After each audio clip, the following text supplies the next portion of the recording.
nous sommes, Seigneur. Pour démontrer combien nous sommes insignifiants devant ta face.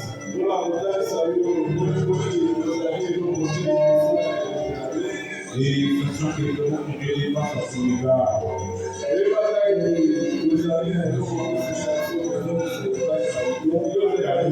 La sécurité des cieux. Tu descendis pour nous dans cette place. C'est pourquoi on va faire une défense nous approchons vers toi. Reconnaissant les sangs que tu as déjà fait pour nous. Pardonner tous nos péchés, nos manquements, et notre culpabilité. Nous sommes nés dans les péchés, confidabilité. Nous pensons, nous touchons, nous regardons. Les choses qui ne sont pas dignes, Seigneur. C'est pourquoi nous nous avons été personnes pour venir rester dans ta présence. Nous sommes venus nous promener, nous nous faire voir, mais nous sommes ici à côté de toi. Pour te connaître, pour te dire, pour te voir, afin d'affronter la vie. Parce que la vie en foi est un fardeau. Pour te libérer de moi, je suis fatigué chaque jour de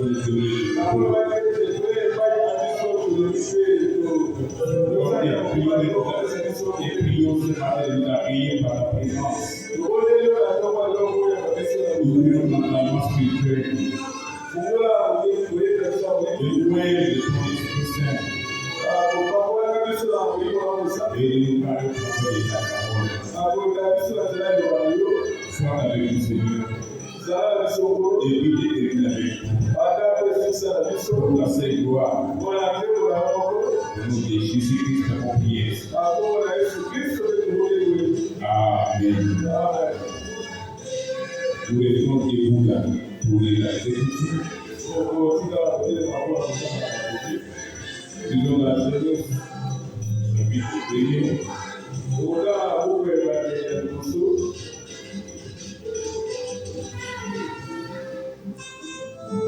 Genèse 1, verset 11.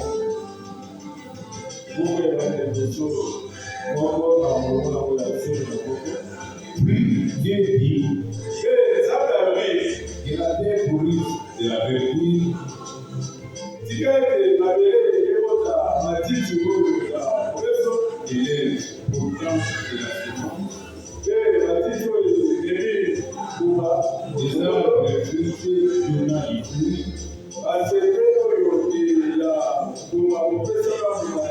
de nouvelles espèces, et ayant mandé leurs semences sur la terre.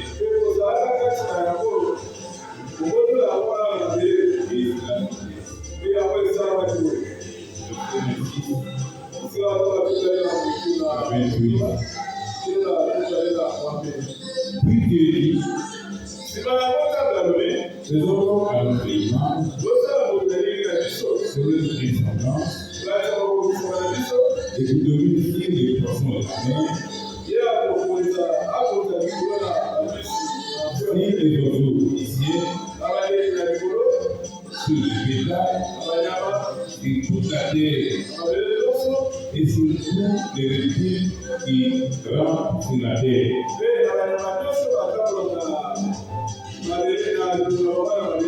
Dieu créa l'homme à son image. Il créa à l'image de Dieu. Il créa l'homme et la femme. Dieu les bénit. Et Dieu dit, soyez féconds. Multipliez la terre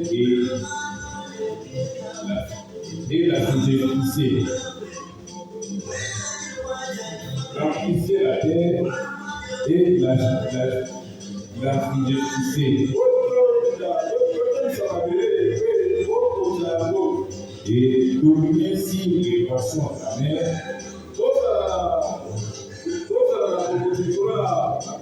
Si les oiseaux du ciel et sur tout animal qui se met sur la terre. Nous lisons dans Jean chapitre 2, verset. Au commencement était la parole. La parole était avec Dieu. Et la parole était Dieu. Elle était au commencement avec Dieu. Toutes choses ont été faites par elle. Et rien de ce qui est fait n'a été fait sans elle.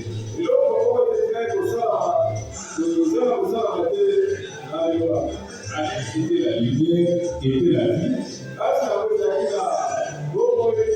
Et la vie était la lumière des hommes. La lumière vit dans les ténèbres.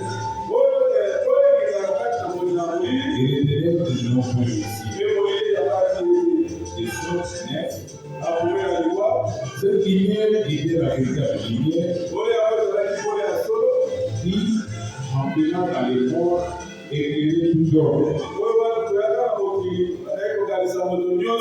Elle était dans le monde et le monde a été fait par elle.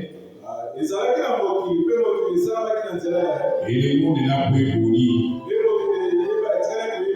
Il est venu chez les siens. Et les siens n'ont pas reçu. Mais à tous ceux qui l'ont reçu, à ceux qui croient en son nom, elle a été donnée de pouvoir devenir enfant de Dieu. Lesquels sont nés non du sang, ni de la volonté de la chair, ni de la volonté de l'homme, mais de Dieu. Et la parole a été faite chair,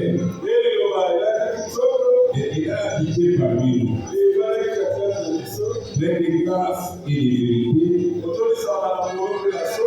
Nous avons contemplé sa gloire. Il va comme la gloire du Fils unique venu du Père.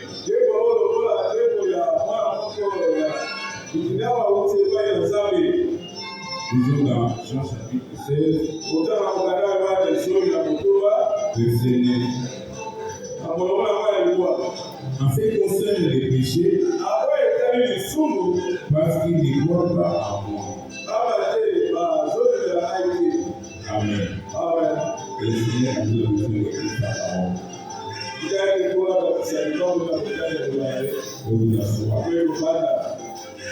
Nous saluons tous les féliciter contre notre Seigneur Sauveur Jésus-Christ. Lui qui nous a gardés. Le projet de rassemblement pour ce matin de dimanche. Les jours de la réflexion.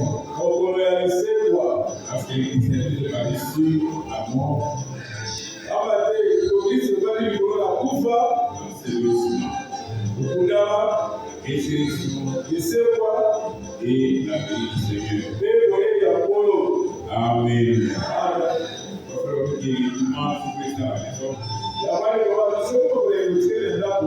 C'est un péché. Amen. Ce matin, on va parler sur la mode de la révolution.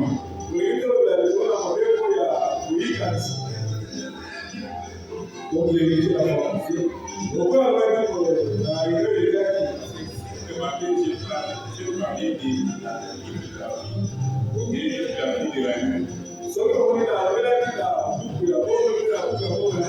nuit. Alors, il y a ceux qui sont dans les notions de la nuit. Et ça, prédestinés.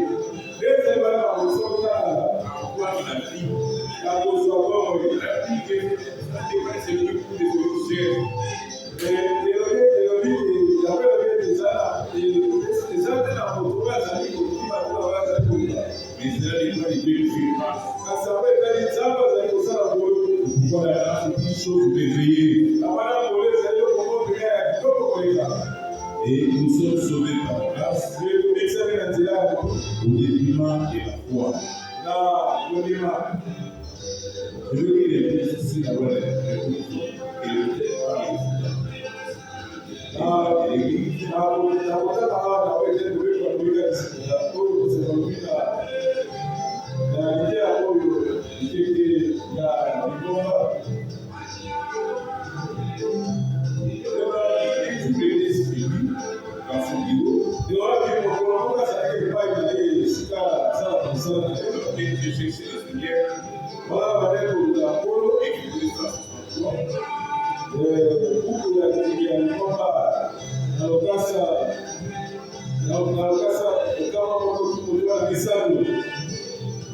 Le Saint-Esprit me déploie de ma Bible et d'écrire.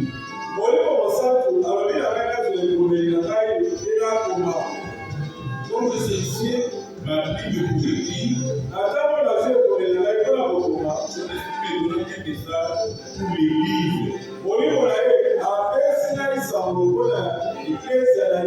C'est ce que vous racontez. À la parole et à l'épouse. Voici ce que j'essaie de dire. La mort de la reproduction, vu que chaque espèce se reproduit selon son espèce.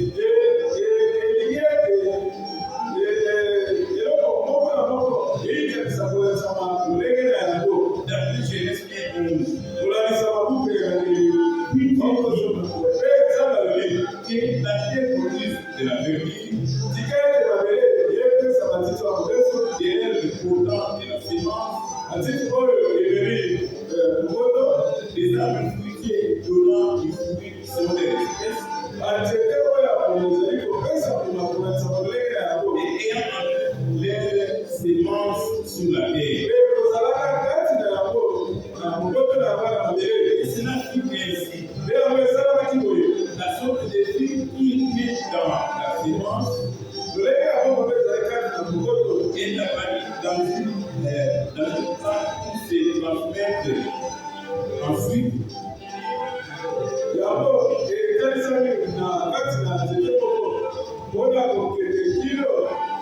Dans un fruit. Cette même loi s'applique à l'Église aujourd'hui.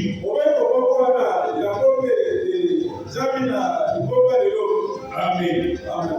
C'est une loi qui est avec la jeunesse.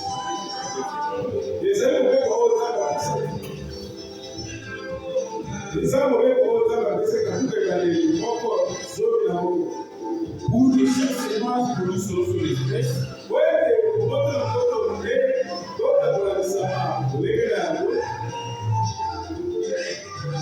cette même loi s'applique à l'Église aujourd'hui. La loi de se reproduire. La sorte de sémence qui a fait naître l'Église, la sorte de sémence qui a fait naître l'Église paraîtra.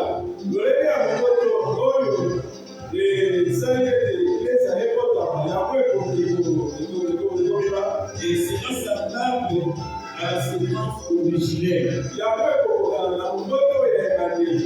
Parce que c'est la même sémence.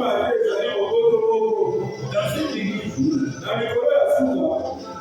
la véritable église épouse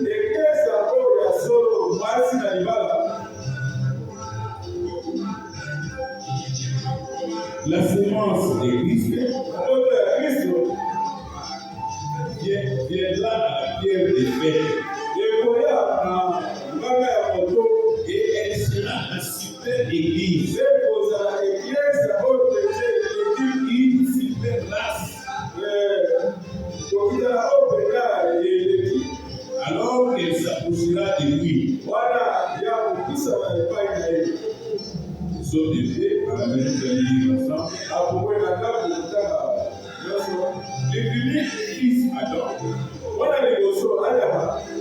la parole seulement parlait de Dieu.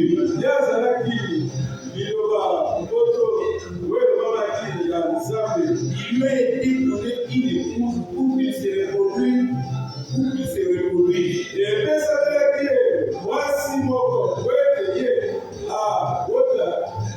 C'est dans ce but-là que l'épouse lui a été donnée. Pour qu'il se reproduise. Pour qu'il produise un autre fils de Dieu. Mais elle est tombée. Elle est tombée par l'obligation. Elle a tombé par la mort. Et le fils Jésus était lui aussi une parole sémence parlée de Dieu.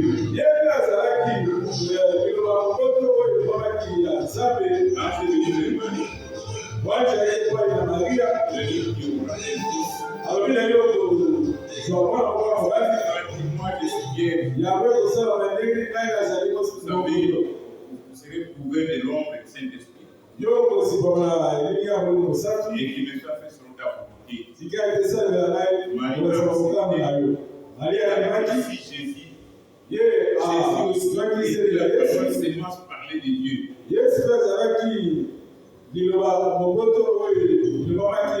Comme Adam. Il lui a été donné une épouse. Jésus. Mais avant qu'il puisse l'épouser,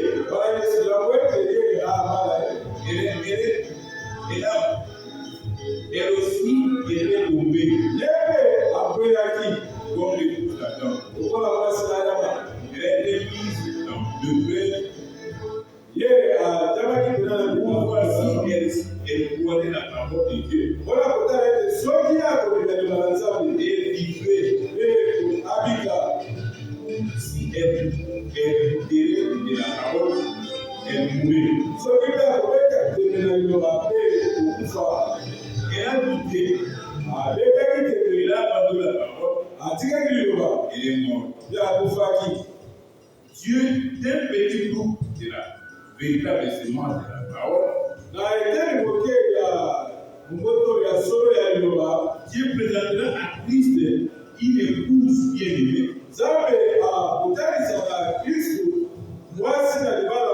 Elle est une vierge de sa parole.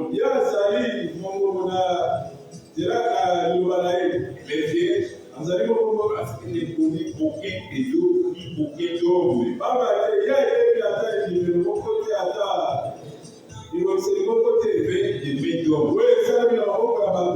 C'est par ces membres de l'épouse, c'est par les membres de l'épouse, et à travers eux, et ça comprend tout ce que Dieu avait promis. Donc, les autres être manifestés dans la vie. Amen. Voyez, on parle dans la révolution. C'est une fois que Dieu avait dit en Genèse,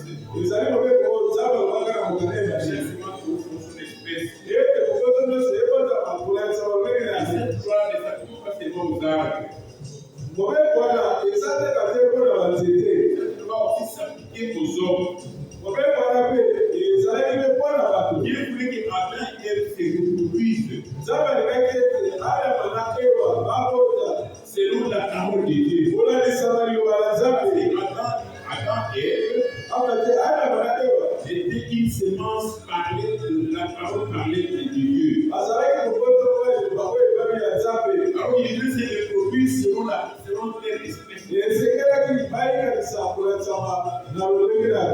Mais ils sont tombés. Ils ne sont pas parvenus à se reproduire sur la parole. Ils ont bien produit le sexe. Et c'est ce qui a amené la mort. Amen. Oh Dieu, dans sa volonté parfaite, Dieu nous veut pas que l'homme vienne par le sexe.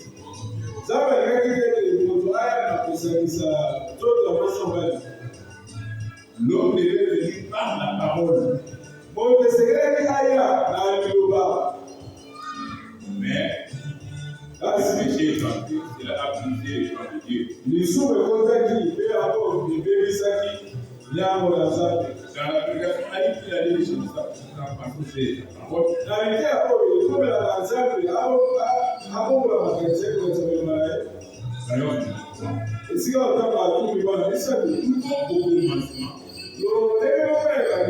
Ce n'était pas la volonté parfaite de Dieu que les enfants naissent sur la terre par le sexe. Non, monsieur. Dieu a créé l'homme de la poussière de la terre. Il a insisté en lui des souffles de vie. Et celui-ci est devenu une âme vivante. Il a dit de cet homme inné.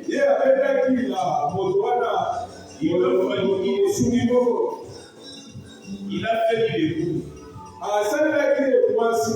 C'était la volonté première et originelle de Dieu. Et quand le péché est arrivé, et qu'il a fait ce qu'il a fait, alors il a permis à l'homme d'épouser une femme également. Et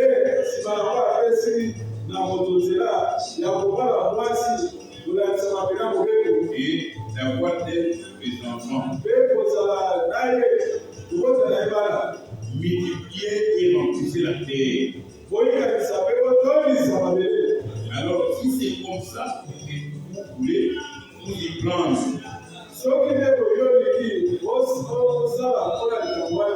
mais vous voyez, ça n'a jamais été sa volonté parfaite. Par conséquent, toutes ces choses qui ont eu un commencement doivent avoir une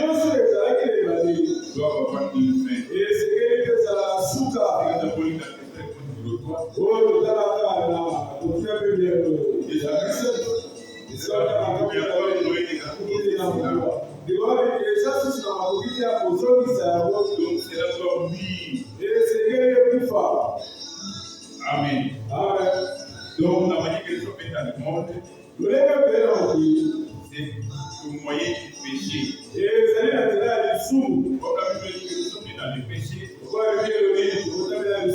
aussi dans l'unité. Donc, il n'y a pas moyen de l'appliquer cela. L'effort était pour le péché. Il aime le péché. Et il dit que le péché est pour comme le dit frère Branham. L'Allemagne dit que le péché est pour.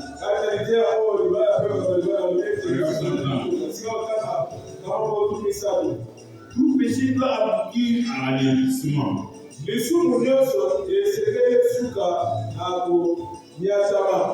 Tout péché doit être supprimé. Par conséquent, dans les premiers milléniums, dans la réflexion pour la vie, nous n'aurons pas à les mettre encore de nos pères et mères.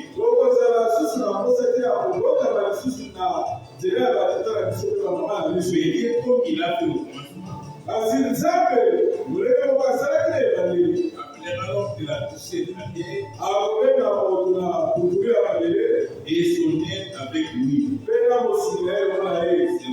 Comme ça qu'il a fait pour commencer. Amen. Est-ce que vous pouvez comprendre? La loi de la révolution.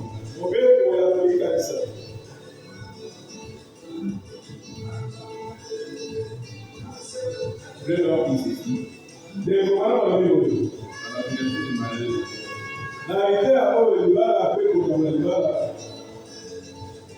C'est dit que les deux ont compris toutes ces choses.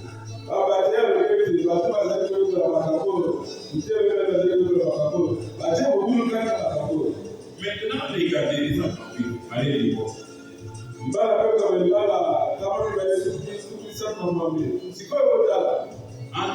analyse,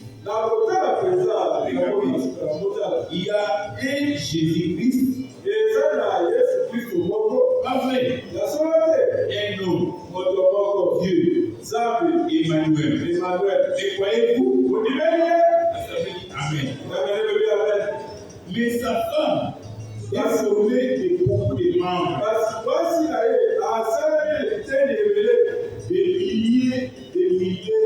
des milliers. Pas vrai?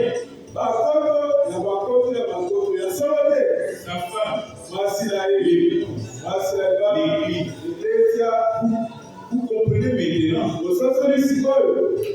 C'est pour ça qu'il a dit à Adam, avant même que les sexes soient introduits,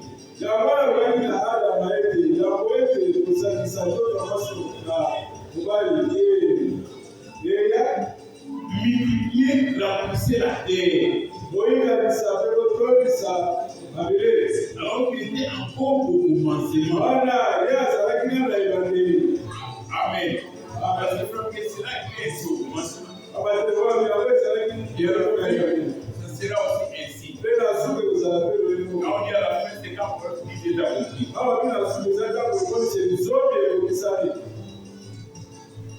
Alors qu'il était encore homme et femme. Il était le Dieu en lui-même. Alors, on voit par là que l'épouse doit venir de la parole.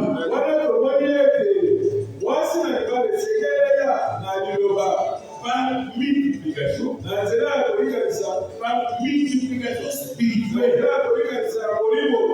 Voyez-vous, pour remplir la terre, on n'aura pas besoin de sexe. Je vais dire que Jésus était mort pour rendre cela possible. Je vais dire d'abord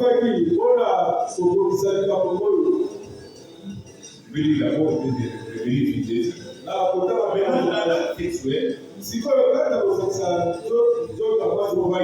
Vous voyez, les écoles ont confondu ces deux choses-là. Par conséquent, on ne peut pas faire ça. Il faut se reporter à la vérité sur les sujets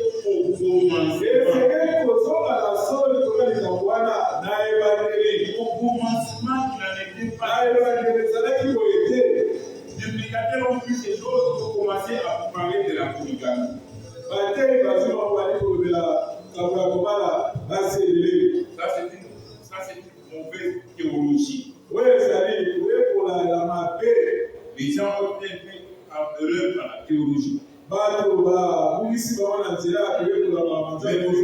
les choses sont ouvertes. Et on a la vérité sur le mariage de l'Église. Les mariages qu'on a eu dans la prédication passée. Et c'est comme ça que les mariages se fait parce que vous avez le premier mari. C'est le premier mari qui veut mourir. Pas un divorce. Mais la mort. Pour que vous vous mariez à un nouveau mari. Et vous devenez une nouvelle personne. Amen. Et à la fin, il y aura un Seigneur Jésus. Et son épouse sera comme pour mettre des membres au Seigneur. Vous se disiez, il y avait un appui sur un trône et voici le cœur de Dieu.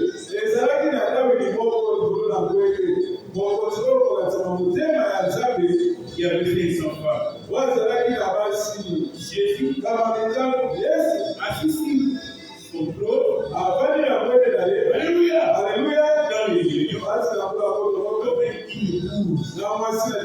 comme il a été au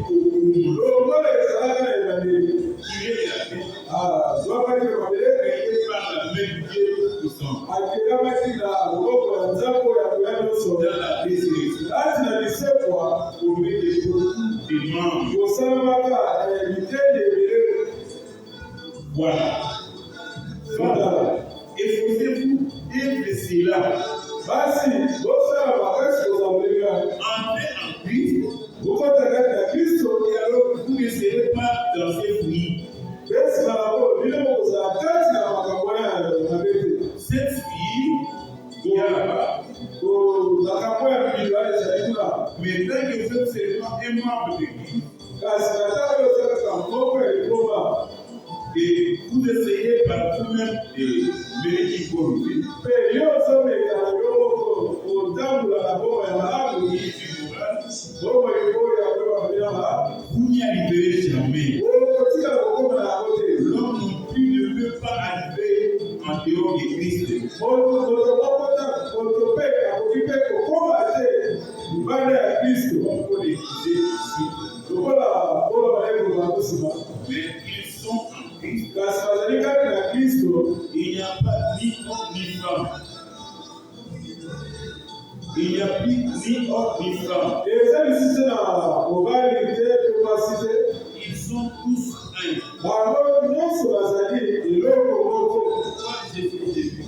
Pourquoi Jésus est venu mourir en fait des noirs de cela.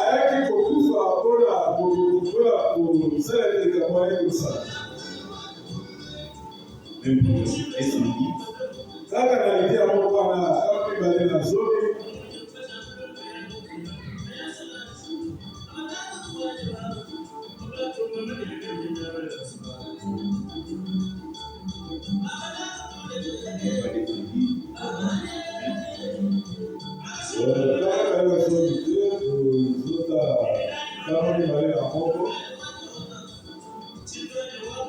C'est pour cette raison que Jésus a dit venir à travers sa femme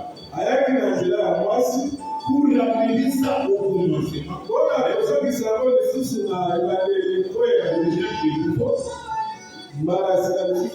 Sans désir sexuel. Il était dit que Alléluia. Alléluia. Il y avait un temps où il y aura plus de sexe.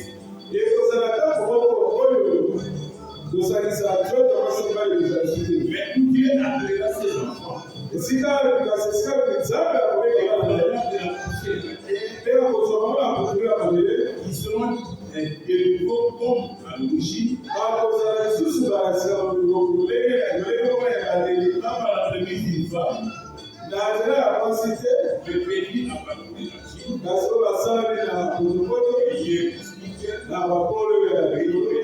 Il va créer de nouveau. Comme il a créé Adam la première fois.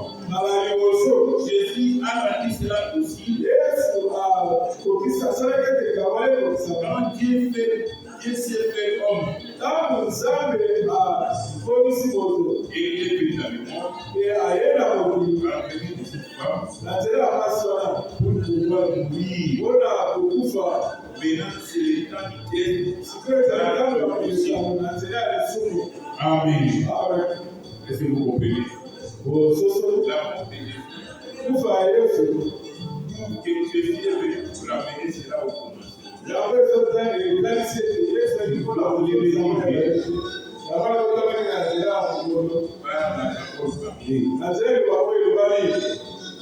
Amen.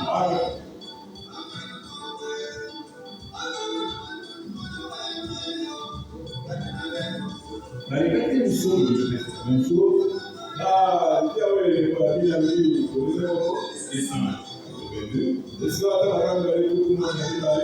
les moyens qui auraient pris, c'est de ramasser comme il avait fait pour Adam.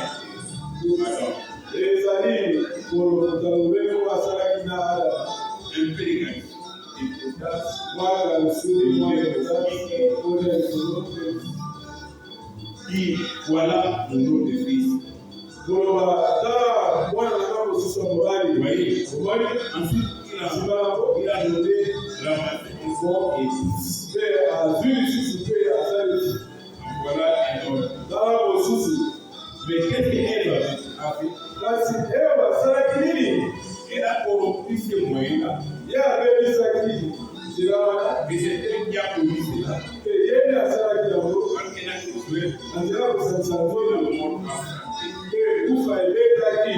Maintenant, qu'est-ce que Dieu est en train de faire?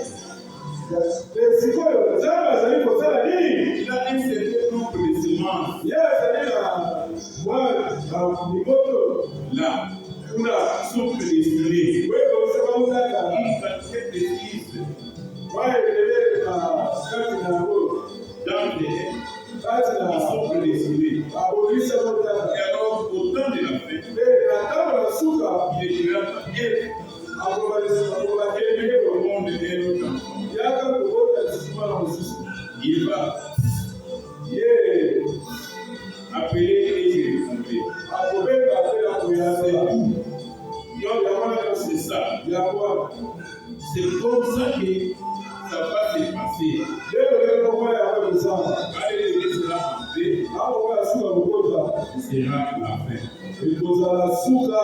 Dieu va appeler son enfant par la parole parlée. La parole parlée est la sémence originelle. Dieu n'aura plus besoin de dire que soit mettez au monde.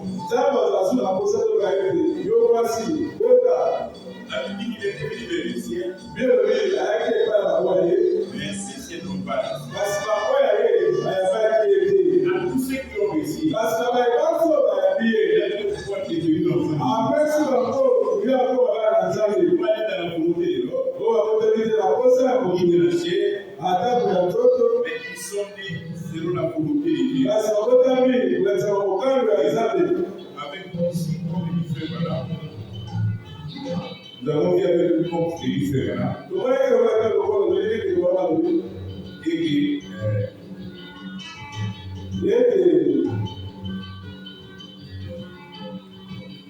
Nous ne devons pas être par la volonté de l'homme. Mais sur la volonté de Dieu. Amen. C'est pourquoi il y a une promesse dans la Bible de Dieu. La force de la terre. Amen. Donc, même Jésus ne croyait pas que les gens croient. Alors, Dieu nous a créés dans un but précis. Pour être des fils et des filles de Dieu. On est sur la volonté de l'homme. Mais sur la volonté de Dieu. Et si la statue l'homme parfait, paragraphe 33, il s'élevait de trois manières. Pour commencer, c'était la colonne de paix. Il a fait la paternité. Puis c'est même Dieu qui s'est manifesté en Jésus-Christ. Il a formé un corps. Il a fait ses corps. Troisièmement, à travers la mort de ce corps, il a sacrifié une église dans laquelle il peut appliquer ce que Dieu décide. Dieu avec nous. Dieu en nous. Le même Dieu. Amen. Donc Dieu s'est passé en trois parties. La partie qui il est fait dans le Fils. Il a formé un corps. Et il a pris ce corps. Il a crucifié. Ce corps a produit le sang.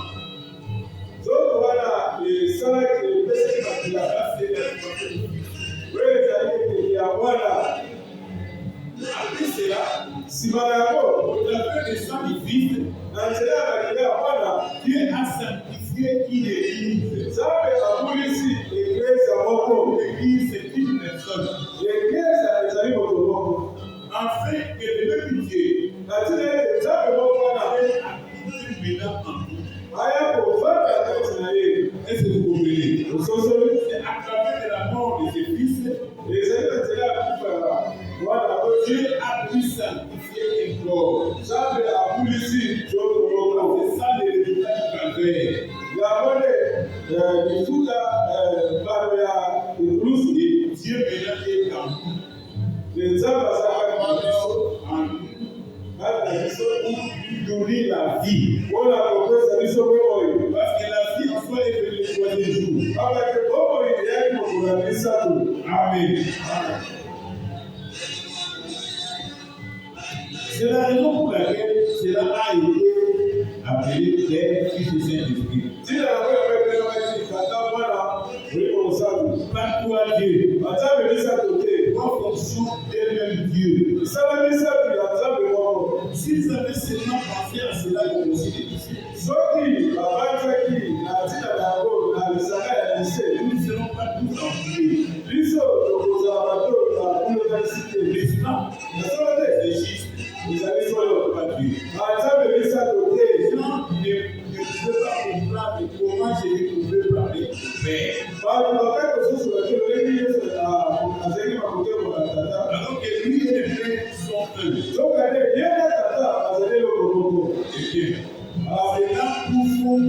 C'est là pour nous c'est tout. Certainement.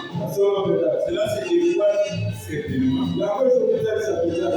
Voyez-vous, ce n'est pas les trois dieux, mais les trois fonctions. Dieu pour descendant. Dieu veut être adoré. Le mot Dieu signifie objet d'adoration.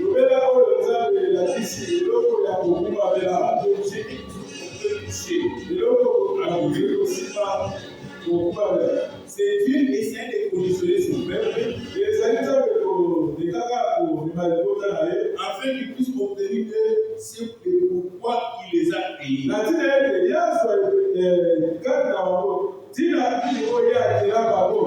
l'a jamais fait pour être autre chose qu'un fils ou une fille de Dieu. Si vous avez manqué cela, c'est-à-dire être fils et fille de Dieu, vous avez manqué de Dieu. Et manquer, le mot péché signifie manquer. Manquer le but. Alors si je dis une cible, de bouche à ses 20 mètres,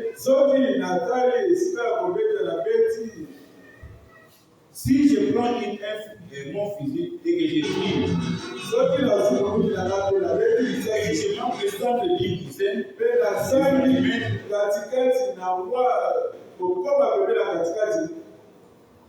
qu'est-il arrivé? Mon physique a besoin d'un réglage. Ce sont des fusils là qui ont des réglages. Quand vous les réglez et que vous l'ajustez exactement, si vous tirez, le but, ça va dévier, ça va parler de le but.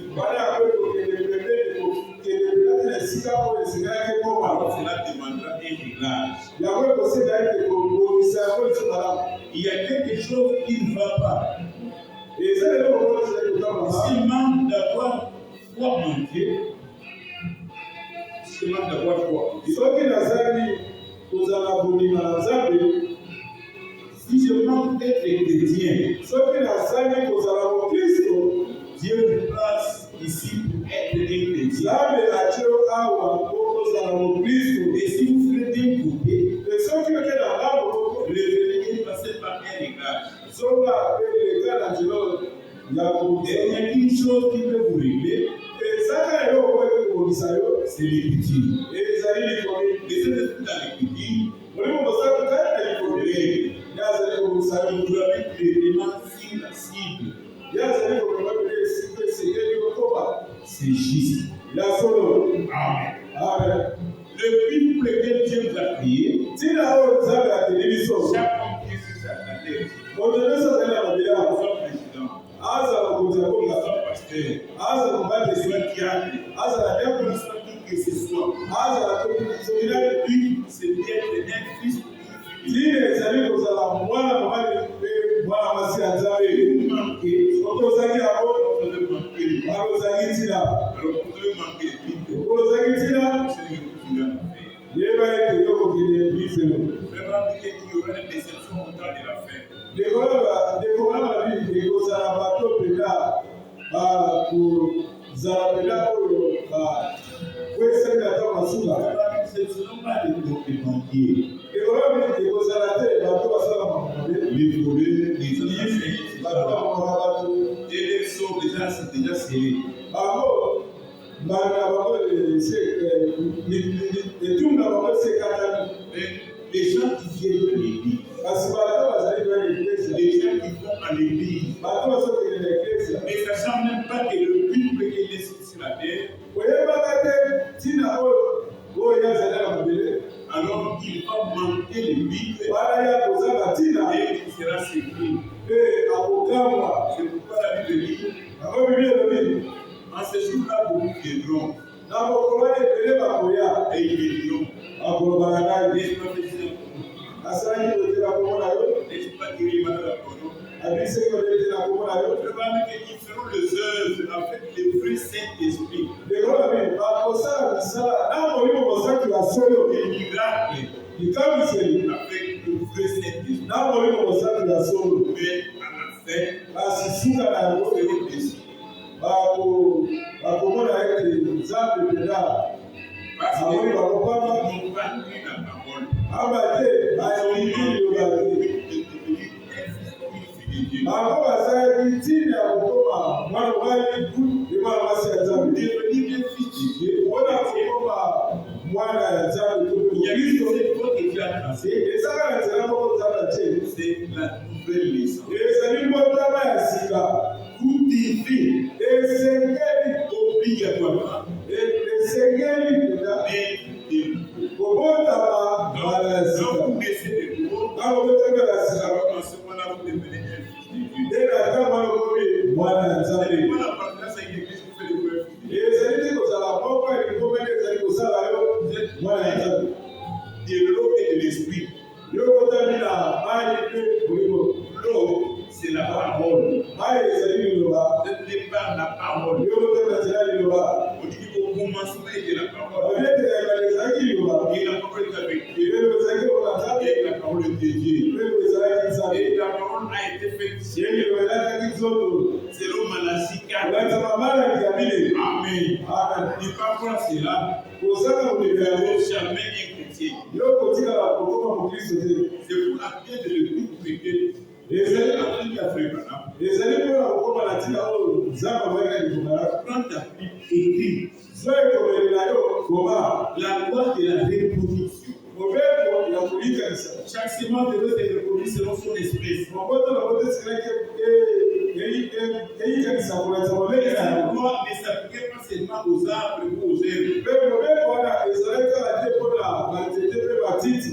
Et cette loi s'applique aussi à l'homme. Mpe mobeko wana mpe ezali mpe mpona On devait bantu. se reproduire selon la parole. Ana esilaki bota kolanza maliloba. Il était la parole seulement parlait de Dieu. Azalaki liloba moboto oyo elobami na Nzambe. Mais avant d'arriver à son épouse, Yango ete yakoma les mwasi voici étaient entrés lisumu ekotaki et la mort est entrée. ekufa ekotaki. Quand Jésus est venu, Amu Yesu aye il va voir pour lui donner une épouse.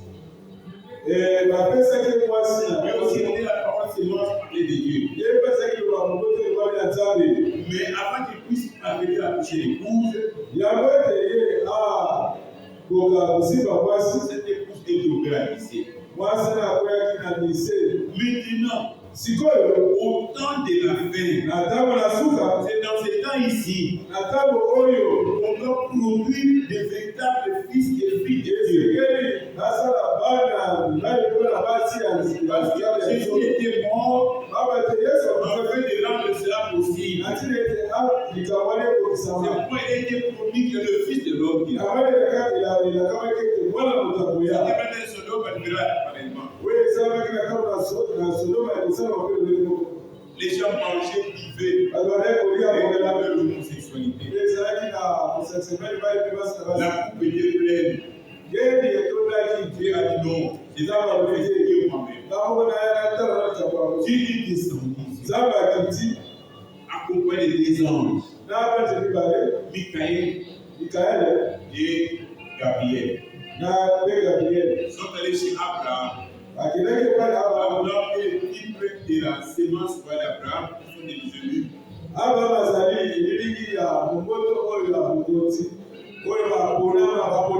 Il a restitué plusieurs manières pour vivre dans les visions et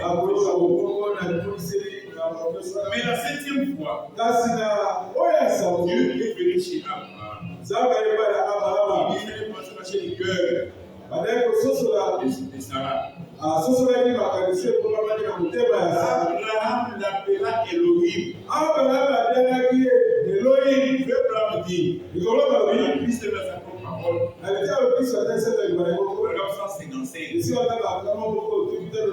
Il dit, Abraham appela cet homme Elohim. Jésus lisait la même Bible que nous lisons. Ces choses se répéteront au temps de la fin.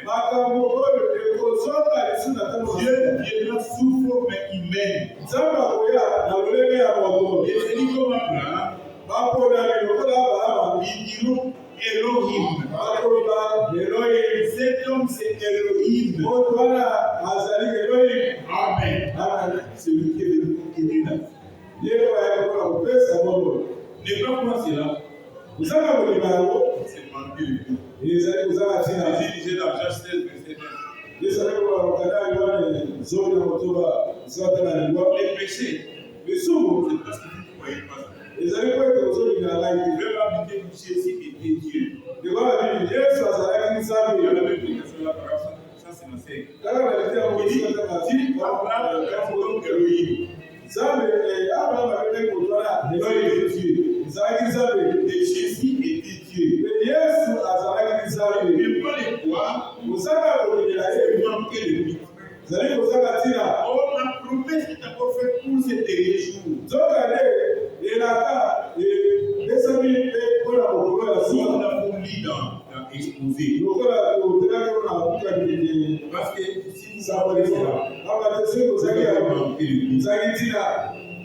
Amen. Amen.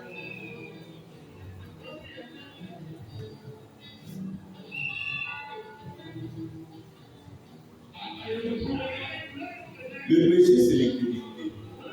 C'est ça ce qu'on appelle manquer le but. Dans l'application ici, Hébreux chapitre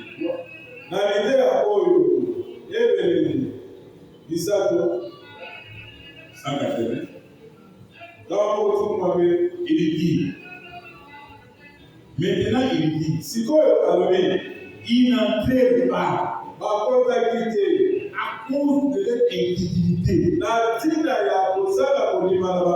Ils n'ont pas cru. Ça, ce sont les Juifs. Le peuple choisi par Dieu lui-même. Parce qu'ils n'ont pas cru. Ils ont manifesté l'incrédulité.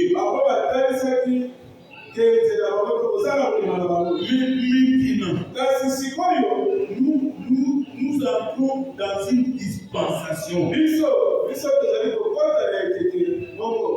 n'enlevez surtout pas votre cœur.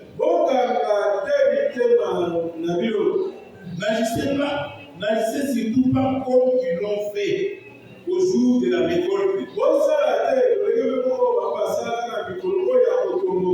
Quand ils ont provoqué Dieu,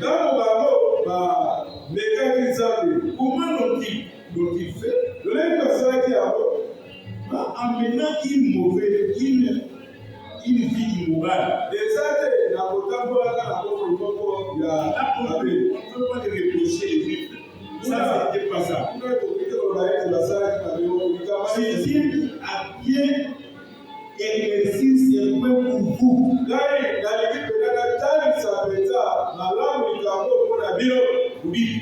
Uzoloba. Frère Branham, Deko bana. j'ai fait à l'église. Akitaka Ecclesia. Comme tout le monde est à l'église ce matin. Ukaba batosi bakina nyumba linatumba leo. C'est bien. Sama.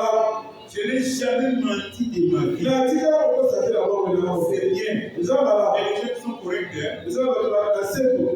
Je n'ai jamais volé. Natika la kuibate. Je n'ai jamais fait ceci. Natika usali là. C'est très bien. Tout ça. C'est bon. C'est ça. Mais le péché, ce n'est toujours pas. Le péché, c'est lorsque Dieu se manifeste. Et vous ne le voyez pas. Vous ne le voyez pas. Amen. La seule manière de se manifester, quand Dieu se révèle comme un homme, il fait les œuvres comme Nicodème peut venir dire à Jésus. Rabbi, nous savons rien de Dieu. Personne ne peut le faire si Or, dans la Isaïe, Dieu ne donne pas sa gloire à une personne. Ils sont honneurs à une idole. Isaïe 42, verset 8. Personne ne peut. Dieu ne donne pas sa gloire à une personne. Ni son honneur à une idole. Les gens ont vu la gloire de Dieu se manifestant en Jésus. Mais ils n'ont pas vu. Ce que l'on dit, c'est ça le péché. On ne peut pas les juifs à cause de l'immoralité. Le péché, Dieu même se manifeste et vous refusez. C'est ça le péché. Amen. Voilà le problème. Le péché. C'est l'incrédulité. Jésus disait, vous pouvez dans vos péchés parce que vous ne pouvez pas passer que je suis. C'est ce qui est déclencheur de lui. Ne retiens pas les péchés. Vous pouvez dans vos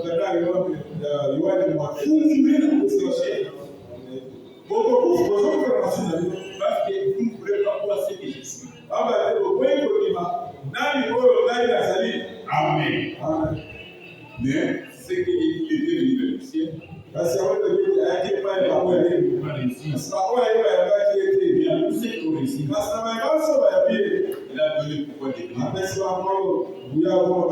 Il n'est pas né sur la portée de l'homme. On est sur la portée de Dieu. C'est même hier, aujourd'hui. Amen. Quand on dit Jésus-Christ est même hier, toujours, les gens regardent l'homme de Galilée. Oui, Jésus à son époque là, il était le même. Il a manifesté ce qu'il devait manifester là. Vous pouvez le dire lui.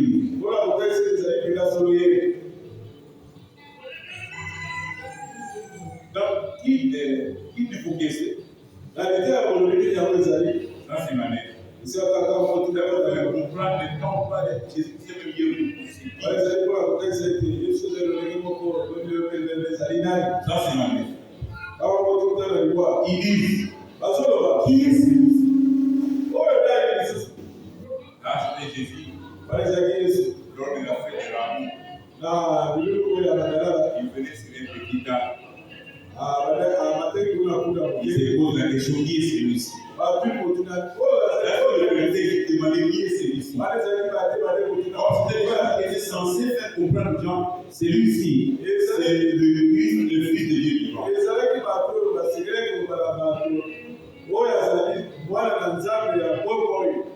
Nous savons qui c'est.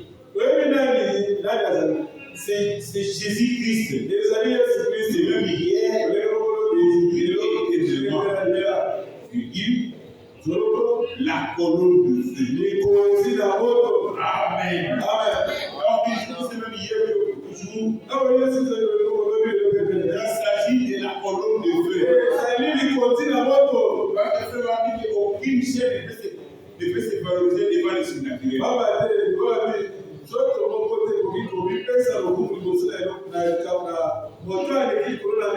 Il précise. Il Moïse devant le surnaturel. Il s'est glorifié devant le surnaturel. Il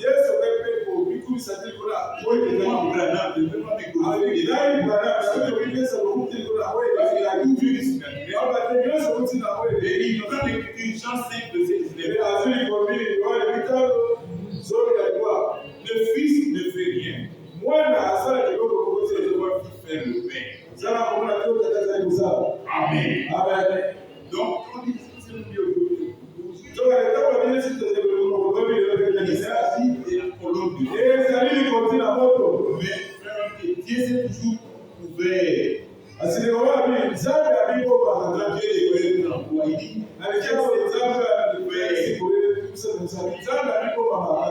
Amen. Et c'est comme ça. Dieu s'est manifesté. Et même hier, nous serons jugés par la parole. Il dit au commencement était la parole était la vérité. Et la parole était Dieu. Et la parole a été faite. C'est la fille de Pilate. On lui a appelé Jésus-Christ. Il a choisi la voie du milieu. Et c'était la mort. Il devait accepter Jésus-Christ.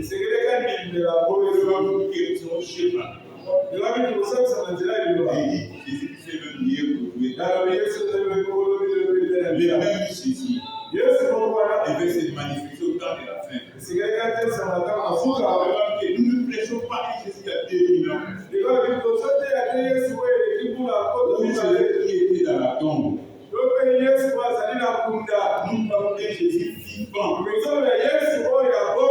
Avec le même caractère. La même puissance. Et c'est ce qui donne la vie. Amen. J'étais venu vers les siens. Mais les siens n'ont pas réussi. Amen. Hébreu chapitre.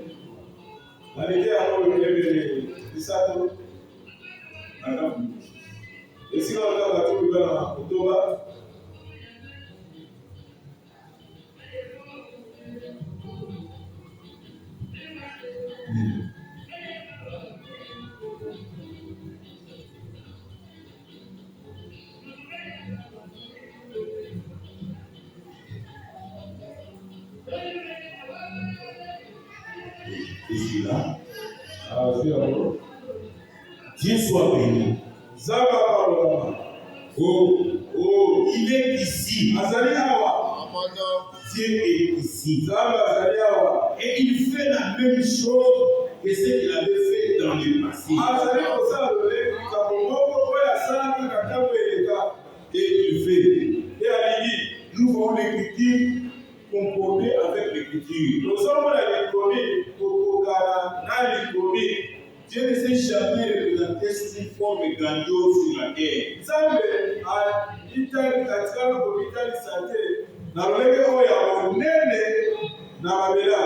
Au contraire, il a toujours habité au milieu des gens ordinaires de humbles.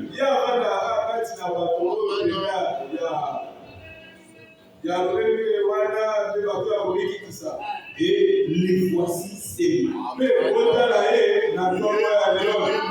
Il fait la même chose. L'écriture confirme cela.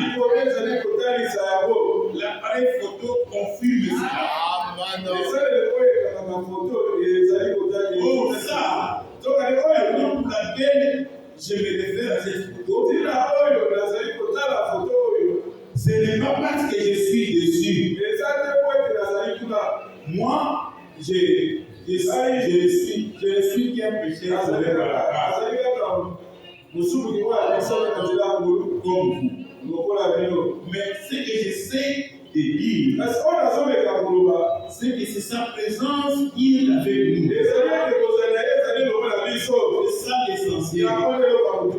Et bien, même s'il a fait de moi un Élysée incarné,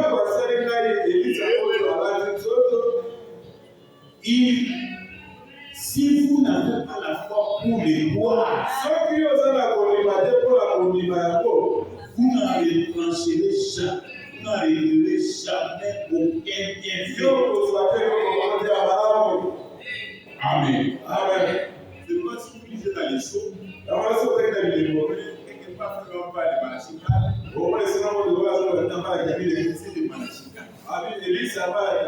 Si Dieu faisait de moi un Élysée incarné, et si vous n'avez pas la foi pour les voir, vous n'arriverez jamais aucun bienfait. Pourquoi? Il est venu chez les siens. Il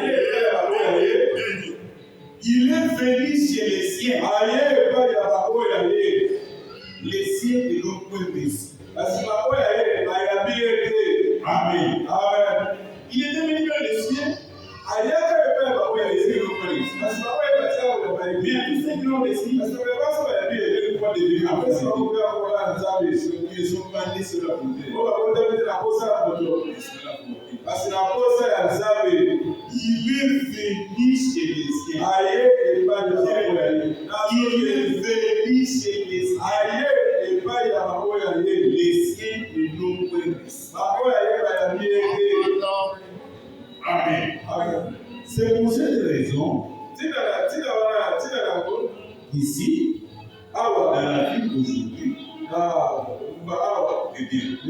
j'aimerais commencer un réveil ici dans un grand bâtiment.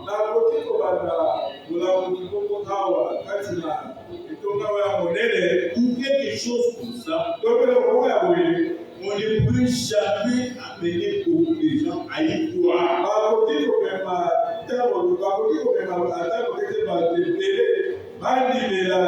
Ils ne croiront tout simplement pas. Ils ne le peuvent pas. Les jours est passé. Amen. Amen. S'il faisait le monde, il était incarné.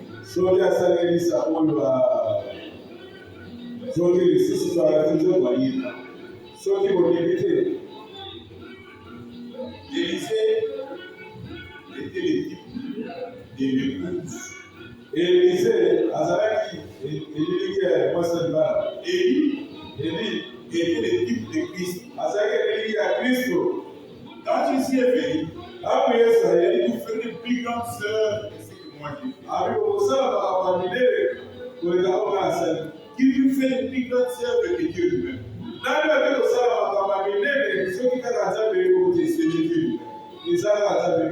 Amen.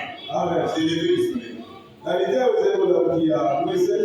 Pourquoi il dit que si Dieu faisait quoi un Élysée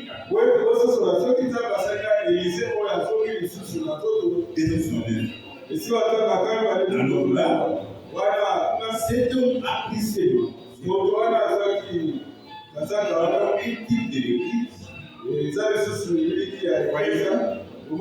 pris ses mains. Il a fait deux fois plus de miracles. Ce qui est un type d'église et de l'église. Voyez, Élie en a fait 50. Lui en a fait 8. Alors il avait deux fois plus de puissance. Parce que c'est ce qu'il avait demandé. Vous ferez de plus grandes œuvres, de plus grandes choses que celles que j'ai faites. Vous voyez? Mais il était tellement rempli de la puissance différente. Et tout, il a fait toutes ces choses. 2 fois plus deux fois plus. Ce qu'Élisée a fait, plus que ce qu'il avait fait. Et regardez, il a vécu les années de sa vie. C'est-à-dire qu'il est 80 ou 90 ans. Il a pris l'âge. Il est mort et ils l'ont emporté et l'ont enterré. Vous savez bien. C'est pour ça qu'il ne l'a quitté. Il ne l'a pas quitté. Bien des années. Alors qu'il lâchait en décomposition, c'était ses os. Il reposait dans une tombe. Et il transportait un mort. Et quand ils ont aperçu l'ennemi, non simplement jeté cet homme sur les eaux d'Élysée. Il y avait tellement de puissance différente. Et l'homme a réduit des coups. Amen. Vous comprenez? Si vous comprenez pourquoi il dit que Dieu l'a fait Élisée écarté. Élisée a fait le double d'Élie. Et l'église lui pousse. Plus que ce que Dieu a fait.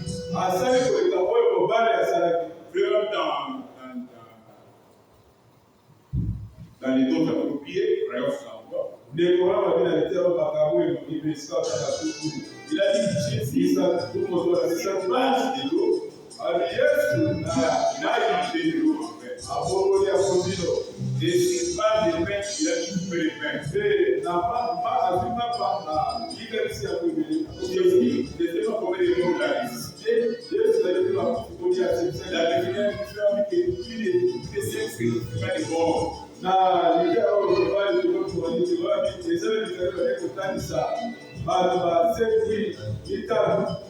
Et quand vous regardez comme vous l'avez dit, il est dans les où Jésus était venu, quand il a resté Lazare, c'était vraiment un homme qui était comme s'est familiarisé avec Jésus. Il est resté chez eux comme c'était chez eux aussi.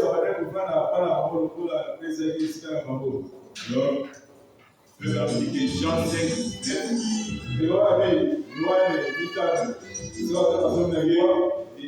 Jésus ne fait ça parce que c'est le Père. Donc Dieu veut dire Lazare va mourir. Lazare,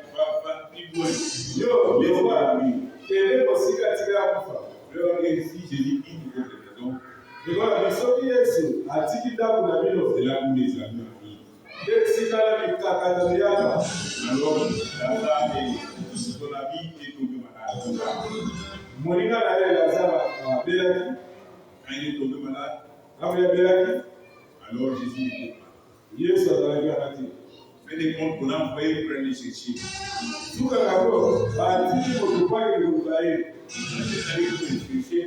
avait encore plus loin. Et Lazare est resté mourir. Je leur dis que Marie et Marthe, c'était vraiment des gens qui ont quitté les synagogues, les religions. C'est ça, les membres de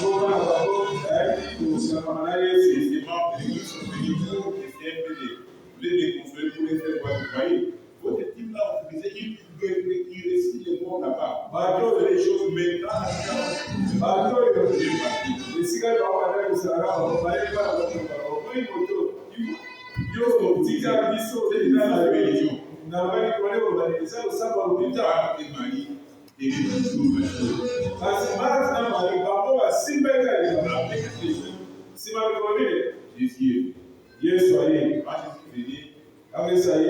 Alors Marie s'est précipitée.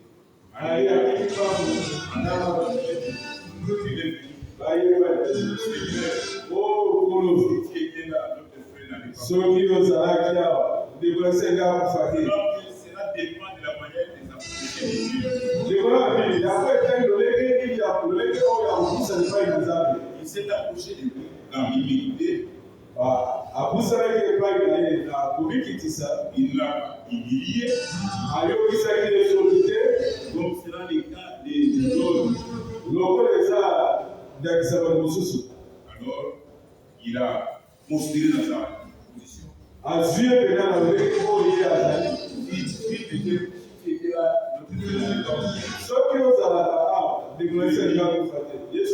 Je suis la résurrection.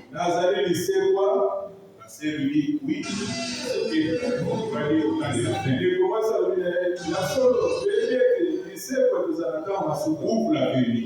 Alors ils sont allés pour se vivre. Et il a dit toujours. Quand Jésus a commencé à pleurer, donc quoi? Vous voyez? La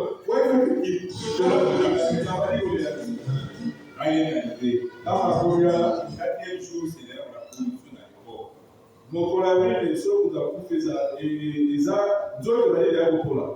Jésus a dit Lazare, sors, viva!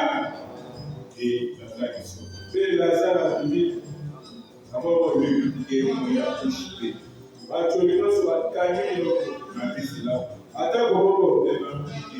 pas la vie, c'est mort. Et ça,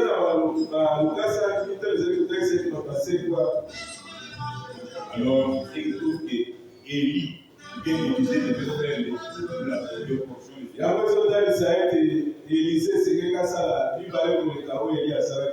Amen. Amen. Tout est lié, nous vivons là. Et donc, les enfants. Voilà, nous sommes à l'idée à Oyo.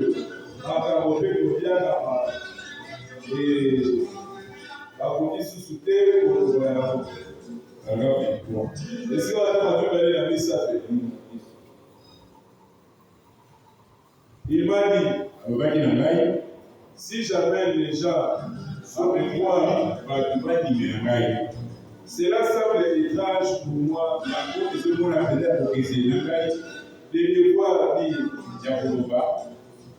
voyez les enfants, j'ai dit, n'êtes-vous pas censé croire Dieu? Vous devez croire cela. Voyez à Dieu, voyez à Christ, et voyez le Saint-Esprit. Ensuite, après les avoir écrits, Dieu veut que vous croyez en moi. Mais alors, il y a quelque chose que vous devez faire. Maintenant, vous pouvez voir un homme, et toujours l'homme n'agira pas pour vous. C'est la raison pour laquelle les gens aujourd'hui croient en Dieu. C'est toujours Jésus. Est-ce juste?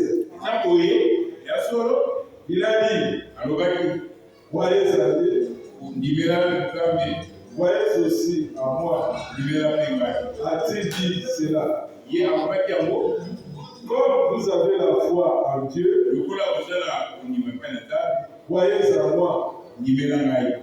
C'est la seule manière qui pouvait les aider.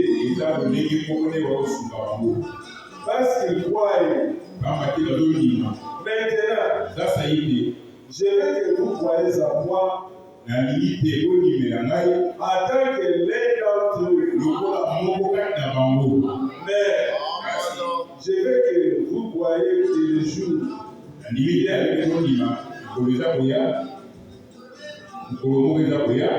et ce sera pour vous. Et je ferai tout ce que je fais pour vous aider. Amen. Amen. Ici, il y a des choses que je ne vois pas. C'était 21 pardon. Les amis qui nous donnent la mort pour tout le monde s'habiter. Frère Blanc a pris aussi les critiques et les critiques aux gens. Les Romains sont venus de Pour enseigner pour la vie. vous savez, c'est que les gens vivent dans ça, Croyez en Dieu, croyez vous vivez dans ça, vous vivez dans la vie. mais ici, il dit, Ah oui, croyez en Dieu, vous vivez dans ça, croyez en Christ, vous vivez dans Christ, croyez au Seigneur. vous vivez dans le sang. Il y a un droit qui a ses droits. C'est pas pour la Dieu veut que vous croyez en moi vous avez regardé vous vivez dans la vie. comme l'aidant. Le pôle à mort, quand il n'a pas beau. Amen. Amen. Maintenant, vous allez les placer où je ne sais pas. Ça, c'est les pères. Vous êtes tata, Ça, c'est les fils. vous êtes madame, Ça, c'est les saints.